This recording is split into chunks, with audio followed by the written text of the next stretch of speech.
To get to something that I think everyone is asking a lot of questions about. We know there's been a lot of ICE activity in the Chicagoland area, and this person is going to speak to this. CTU and elected officials, they're calling for the community to protect students and families.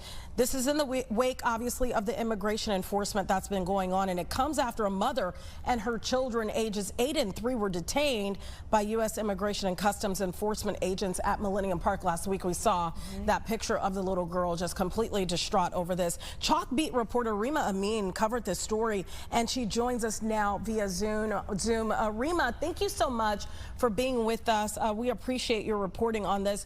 What is CPS telling families right now as these ICE immigration enforcement, well, it seems to be ramping up?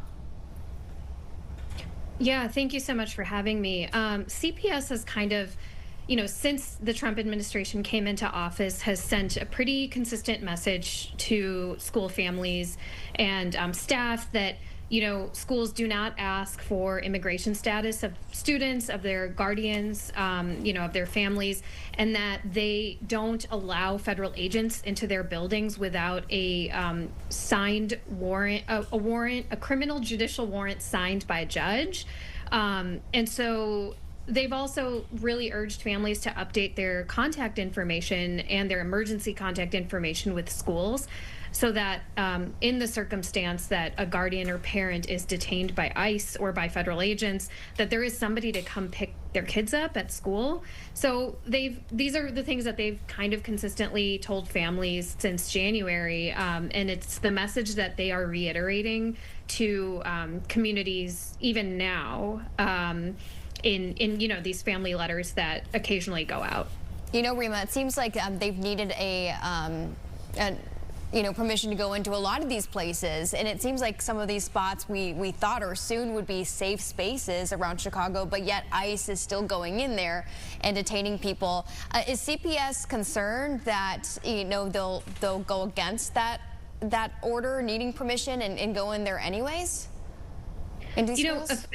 Officially, CPS hasn't expressed concern that that city policies will be broken. They've reiterated, in a statement to us yesterday, they mentioned the executive order that Mayor Brendan Johnson signed, I think it was a few days ago, about ICE not being allowed to enter certain spaces. And the district reiterated that. But, I just talked, actually right before this, I was speaking to a mother of 3 children who is very concerned about the ICE activity in the city, and mentioned the executive order. And she said, from her perspective, these federal agents have acted in the way that they've wanted to. They've kind of flouted any policies or understood, rules, and acted in the way that they've preferred to act, and an executive order is not comforting to her. So, I think while city officials, district officials can remind families that we do have certain policies in place that are meant to protect people, I think people on the ground, many people have expressed just continued fear and, distrust that even policies that we have in place are going to protect them. Reema, we've talked a lot about families and children going to school, kind of in our meetings here at Fox 32. Are you hearing, you mentioned talking to that mom, are you hearing from parents that, listen, I'm too afraid, I got to drive my kid to school, or I have to walk my child to school. I am too afraid to do that. So rather than do that, I'm going to keep little Jane home, little Johnny home. Have you heard that from any of the parents that you've had correspondence with?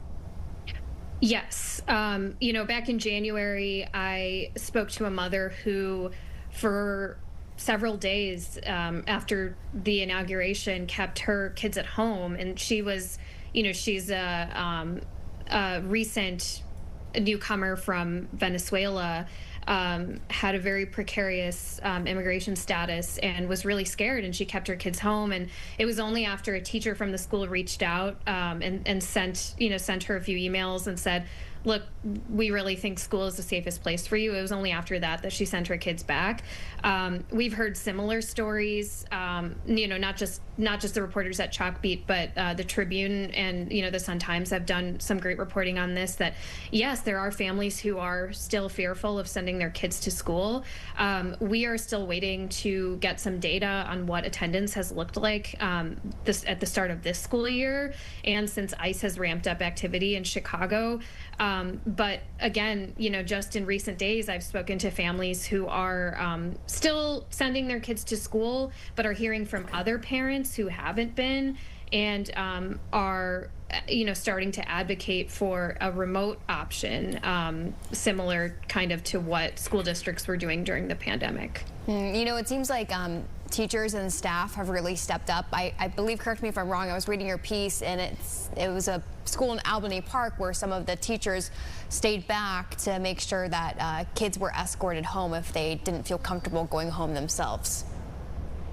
Yeah, that's right. That was a press conference that was led by several different organizations, including the Chicago Teachers Union. And that high school, Roosevelt High School, it sounded what happened in that instance was there were folks in the community that had seen some ICE officers. I should mention we did reach out to the Department of Homeland Security for comment on this, and they didn't get back to us.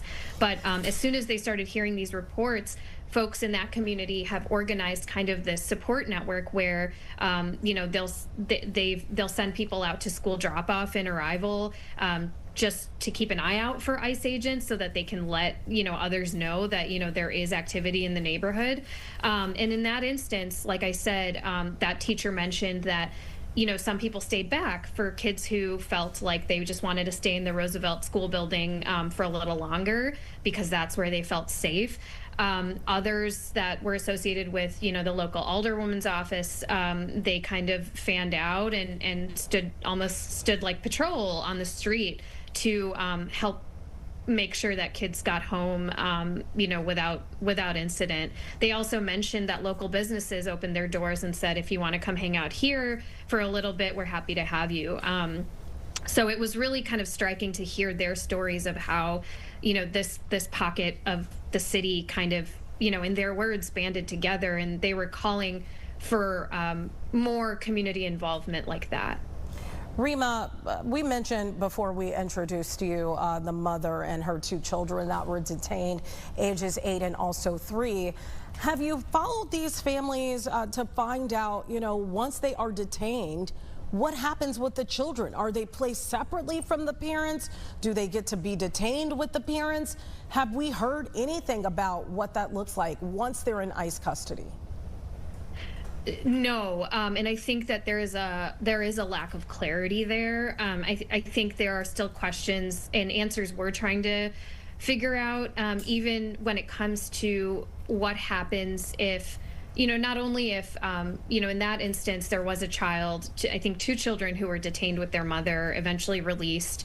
But in the instance that, like, let's say a child is at school and their only guardian or their guardians are detained by ICE during the day, and there's no emergency contact information on file, does that child get, what happens? Does DCFS get called? And how often has DCFS had to sort of step in since January?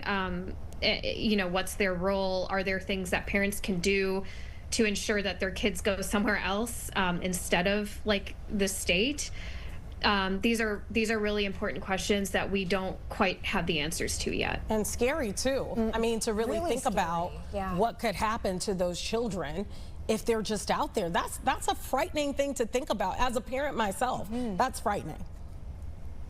Yeah, and one thing I should mention is I've talked to a couple of advocates about this idea of it sounds like immigration advocates are trying to get families to establish kind of safety plans. I don't know if that's the official term, but that's how it's described, to ensure that their kids do in kind of like the worst circumstance, that their child goes to a trusted neighbor or a trusted relative as the next steps get figured out. And it sounds like there's legal organizations, advocates who are pushing families to do this. And, even CPS, the interim CEO, Macklin King, mentioned this in one of her emails recently to families that it's a really hard conversation to have. Imagine having to sit down with your family and say, if something happens to me, here's the next steps. But, King reiterated that it is a very important conversation to have, just to be prepared for kind of the worst situation. Yeah, that was actually my next question. Sorry about that. Yeah, sorry about that. My next question was having those really tough conversations with the little ones, especially. How do you have them understand the situation, or how do you explain it to them that, hey, this might happen to one of your friends? So it's good that they're encouraging those conversations. Or you, exactly. This might be a silly question, but how is CPS, talking to families? Is it through email? Is it through phone calls? Are they maybe inviting people for small group discussion about what's happening? We know that they send out family letters, occasionally from time to time. So they do communicate via email. We've sometimes heard from families who predominantly speak Spanish that, and also like are not tuned into email or don't really use email and like use WhatsApp instead. That's something I know like my own family members use. That sometimes they don't see those emails. So I think there's like depending on the family, there can be kind of a like a block in communication. But I think also the district has it's called the FACE office, where they are charged with engaging with families. And I know early on this year, the district had said that they were trying to, work with the community-based organizations that they work with to make sure that those organizations were touching base with families and talking to them about their concerns. As far as more recently, it's not totally clear to me what the communication is like beyond emails and such, but I do know that there has been some encouragement for those community-based organizations to just stay in constant touch with families.